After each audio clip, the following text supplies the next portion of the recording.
Mick the Beast also in this lobby, another player who we've seen constantly in the top 5, desperately trying to get a solo spot, because again, this is the last week. Kazrola does get ticked over by that storm change. Again, 60 seconds if you damage someone. Random siphon coming through, and we're into the top 15 now with Airwalks on the mid-tarp and looking for more targets. Imagine a situation you get a tag on someone, and 50 seconds later, they get eliminated by the storm. You get that siphon at just the right moment. Could be so clutch. The timing could be so important on that. Eliminations for Airwalks.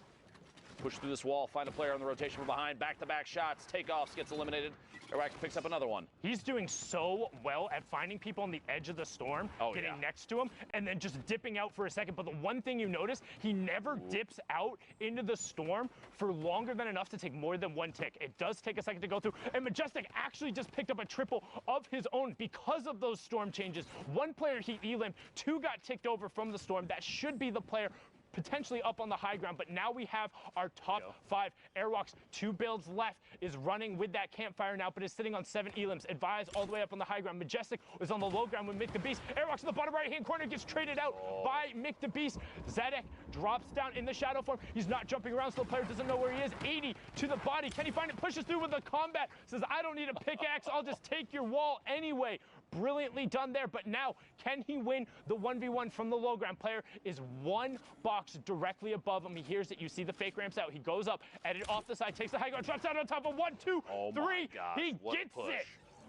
Literally waiting till the last second. The fake out on the ramp with I think he had 1 build left at the last second, so he was literally the most almost the most efficient he could possibly be with all the materials that he had left. Opts to move up a different ramp, throw his opponent off, drop in from above.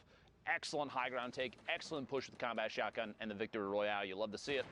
Well done there from Zadek now. You see Marcotte and Fool right on the edge of the zone. An intense little 1v1 right now. Trap does go down defensively. Fool saying, I'm having absolutely none of that. You can see he wants to try and get the materials that are there. Trap does get broken on the other side by Marcotte. And now you get a nice little box fight. So this is one of the things, if you want to learn how to get good at competitive Fortnite, learn to fight from a box. Blows the whistle, says it's time to go. The whistle to signal the push. Honestly, oh, that's very funny. Push in there. Fool gets 2 taps there. The shotgun follows through a 92 crit. Gets in the elimination. Gonna double back, pick up the rest of that wood, anything that he can top off with. Oh, shots coming in from the sides. Gonna have to wall himself off, double air, and Ops, instead of popping the minis, to shadow bomb, just because I think the fear of positioning there and exposure, maybe adding a little too much tension. Did take 1 more tap on the move. Gonna have a chance to heal up.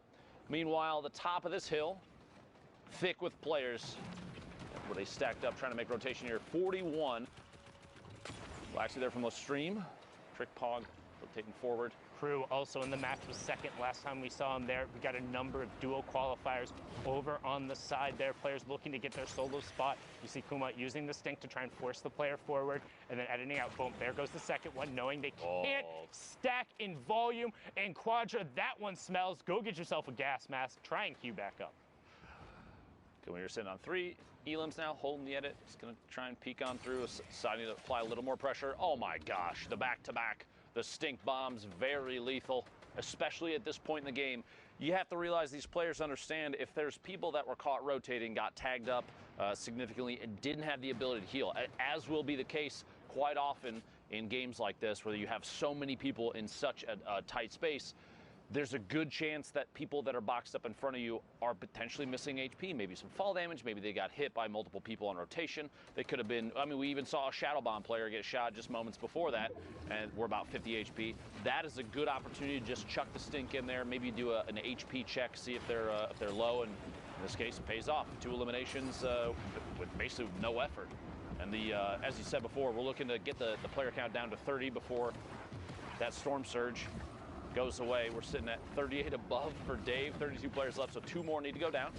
Oop, boxes the baller in. The baller is going to just boost right on out, says I want nothing to do with that. Now you can see on the side, Dave getting another tag there. You see that threshold number also going up. Needs to be conscious. He left that edit open, but the player, because his back is to the storm, isn't going to have time to take shots towards him. So well played from Dave. Other player pushes it, and Trip Burn from Singularity kind of caught a little bit there. Seemed like he was going for an aggro play, but I think potentially he expected Dave to not look back, because the catch. Good grab there. Tripern, I feel like was thinking, okay, Dave's not looking at me. I'm just going to step out. I have the angle. I'm going to take the shots from this side. And ended up kind of getting clapped very quickly. Dave's reaction of rotation down there. I'm not sure how to say that name. I'm just going to put that out. It looks like a sneeze. I apologize.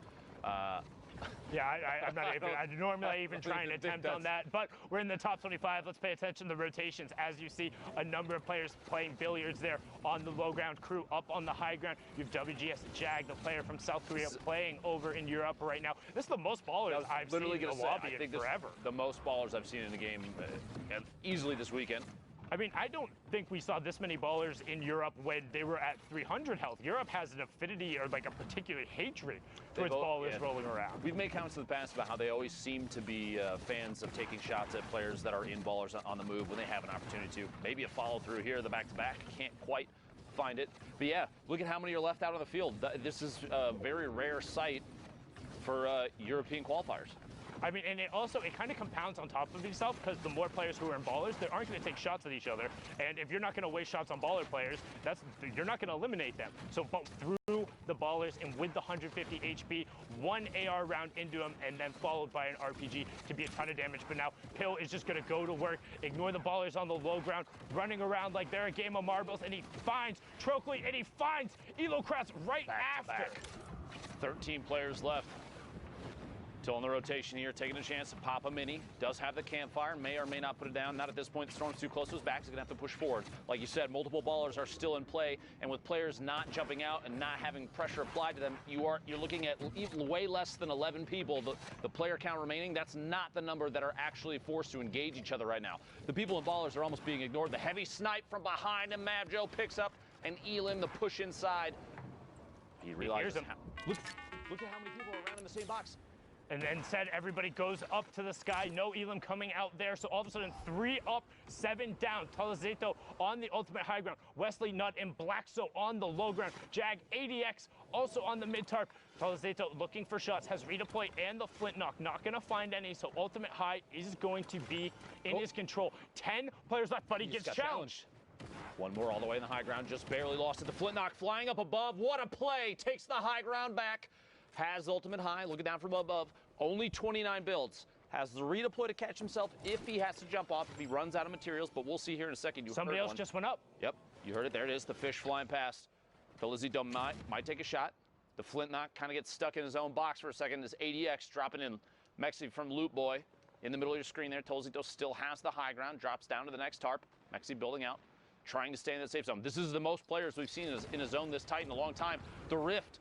That's one. Is one player up in the rift. So you have one player up in the sky. Talazeto on ultimate high ground. Power, Psyches, and Blackso down the low. You have Talazeto in your top right. Power in your bottom right. Talazeto looking for it, and he finds Mexi out of the sky, and he gets the Cypher. Now he's dropping down with the redeploy, looking for Psychic on the campfire, and he finds it. Gets the Siphon, and it's enough to put him over the top for the victory royale. Talazito, you are mad indeed. The 2 Elims being the swing. 12 points there. Well done, sir. The transition of the shot with the flint knock midair into an immediate descend, the redeploy to catch himself, and then the swap to the TAC AR and spray through the build while the player was sitting on top of both campfires. 200 IQ. That was really well played from Talazeto. That's probably some of the best overall flint knock usage we've seen.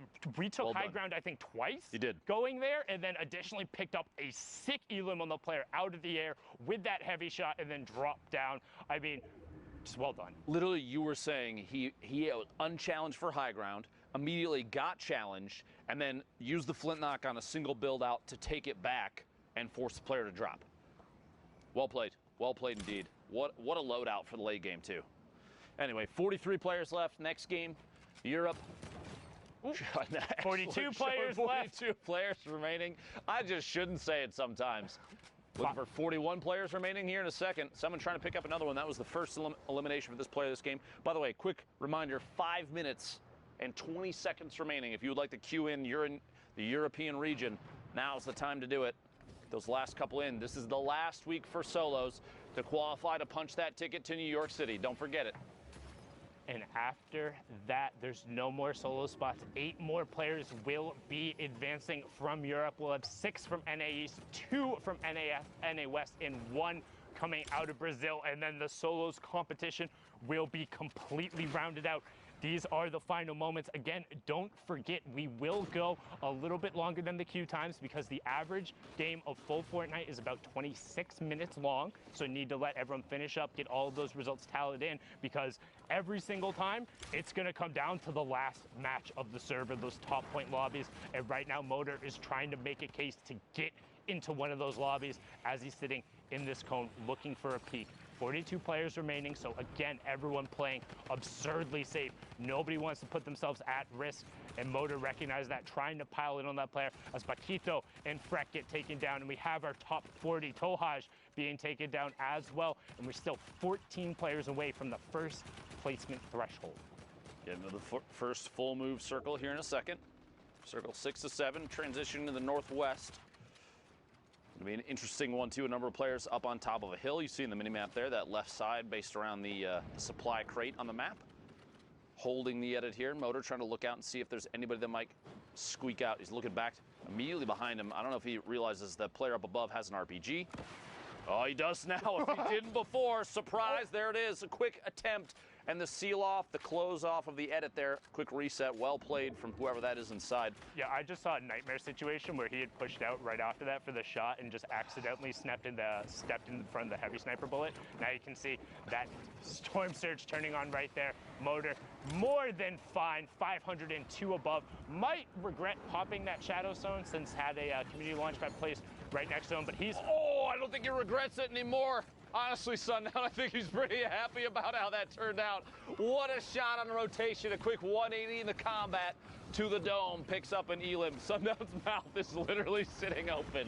You can't believe what he saw. That was ridiculous. But one thing that players might not be aware of, he bunny hopped right there to get maximum distance. So what that is spamming your jump button right as you hit the ground to get a little bit of extra horizontal distance, and it carried him past the player. So he 180 and one hit him with the combat. That's what I talk about when, like, sometimes I feel like these guys are playing a different game than I am. Oh, yes, I know for a fact I could do all of those things. That's not Fortnite. I don't know what that is, but that's not Fortnite. That's some craziness. It's nuts. These guys pushing the envelope, but Mongrel, speaking of pushing the envelope, not going to pull a Mitro on the dual partner there, opens the door, gets over onto the 2 HP, and he does! Motor gets taken down, 26 players remaining. Mongrel, that could have been your moment in the box. 2 HP, Erosi gets Aki, that's 2 more points going over for him. That could be huge, that could be it. And now Mongrel on the side of the zone, back up to 75 HP. What can he do with it? Will the siphon in the mats be enough? 70 materials on the side of the zone, 24 players left, less than 5 minutes left in the queue times. If you want to go to New York City, you show up right now, and unfortunately, Mongrel is out. Let's see if he can get another queue as the rest of the match is now running. Provoked up on the high ground. You see Stompy, Martez also hanging out. Martez trying to take the high ground away, but SB Almond is up there as we hit the second placement threshold, top 15 now. Stompy picking up another elimination in the feed. Provoked at 3 eliminations from Fnatic here. Stompy picking up actually another one. Stompy absolutely owning the feed. Provoked trying to box up, stay alive, very edge of the zone. Takes the chance, an opportunity to pop that slurp and get a little bit of a tick. Moves forward, trying to top off the HP. Players fighting underneath him, looking for a chance to establish a base of operations on the move here. And it's going to be difficult. Does get the mini off, though. Looking for players from behind. Very common tactic here. You get into a safe area where even if it might be 3-4 meters, catches someone in the face with that combat shotgun. You look for any chance for a quick whip back, anybody moving in from the outside of the storm, because they're the ones that they're forced to move in. You can't sit out there. And so even if you have 3, 4, 5 feet ahead of them, you can look back and get a shot off and pick up an elimination. 40 seconds left on that European queue. Get in those games if you're going to try and get the last ones in. Quick edit, a peek through. Cubex gets tapped one time, very low. Now you have to remember there's a 60-second window after that damage where if storm damage maybe claims that player gets an elimination, it's going to count for Provoked. Dropping in here, 8 players left. Quick swap, shot, back to back, and NQ goes down. For another, players underneath on rotation. Quick edit down to push in, finds another on the outside. One more, looks for another, gets it, Stompy gets another. 3 eliminations, the triple in the feed, and there's 3 players left. Provoke on the ultimate low ground right now. 1 mini pop, moves all the way to the edge, pops. First campfire down. He's getting pressure from both sides now, and this is the top 3. Oh. Can't find the shot. It's Cubex who gets it. That's 52 points for Provoked. And again, each one of these elims, each one of them matters more when you're in these high points lobby. Martaz on the high ground, Cubex on the low ground, 39 to 49 points. Martaz wants to close this out. 27 builds to the 0 of Cubex, and that's going to be it. Martaz closes that one out. 43 points so far. Queue times are closed. The last matches will be coming in, but for now, we're going to throw it back on over to Courage, who's in the studio. Thank you, gentlemen. Yes, that is it for the queues out in Europe. You see how dramatic it can be in these final moments. We still have more games to bring you. We want to make sure you get caught up to speed on those exact last matches, but I know, Zeke, we've had some things you were taking a look at that you want to show everyone at home. Yeah, man, let's do this. We've got some cool clips as we make our way into the station. Just some really fun clips that I wanted to take a moment to talk about. Wolfsies, of course, just had a dope flick shot. Look at that, over on Violin, and just absolutely incredible. This is the level of skill. And I just want to highlight his rifling skills and just the way he approaches this fight. He knows the players down below, no builds, and you can just see he's using that brick floor, just ducking behind, making sure it's absorbing as much damage as possible. Airwalks. This is someone for me that I truly believe, and I want to see go to the World Cup Finals, especially with the last opportunity. Him and his duo partner Nikov have already qualified in duos, right?